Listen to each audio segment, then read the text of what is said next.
دعوت اسلامی ملائیشیا کے زیر اہتمام مسجد فاطمۃ الزہرا کوالالمپور میں شب برات کے موقع پر روح پرور تقریب کا انعقاد کیا گیا، جس میں مقامی، پاکستانی اور دیگر ممالک کے لوگوں نے شرکت کی۔ کوالالمپور سے جاوید الرحمان کی رپورٹ دیکھیے۔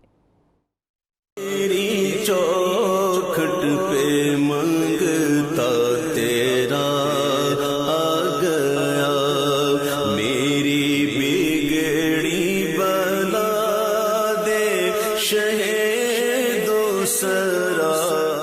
دنیا کے دیگر ممالک کی طرح ملائیشیا میں مقیم مسلمانوں نے شب برات عقیدت اور احترام سے منائی۔ کوالالمپور کی مسجد فاطمۃ الزہرا میں عبادات کا خصوصی اہتمام کیا گیا، جس میں اہل ایمان کی بڑی تعداد شریک ہوئی اور مقدس رات کی برکتیں سمیٹیں۔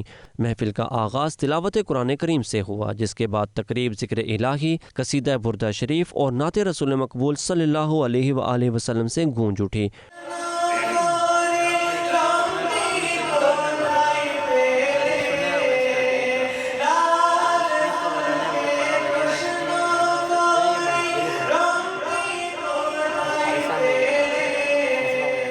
محفل سے معروف عالم دین اور مبلغ مولانا مفتی بدر عالم مصباحی نے بھی خطاب کیا اور شب برات کی اہمیت پر روشنی ڈالی۔ علماء کرام کا کہنا تھا کہ اس رات اللہ کی رحمت اپنے بندوں کو نوازنے کے لیے پورے عروج پر ہوتی ہے۔ محفل میں باجبات صلاۃ تسبیح کا بھی انتظام کیا گیا، جس کے بعد اہل ایمان نے خدائے بزرگ و برتر سے اپنے گناہوں کی معافی مانگی۔ آخر میں پاکستان کی بقا اور فلاح و بہبود کے لیے خصوصی دعا کی گئی، جبکہ روزہ رکھنے والوں کے لیے سحری کا خصوصی انتظام بھی کیا گیا تھا۔ جاوید الرحمان، 92 نیوز، کوالالمپور۔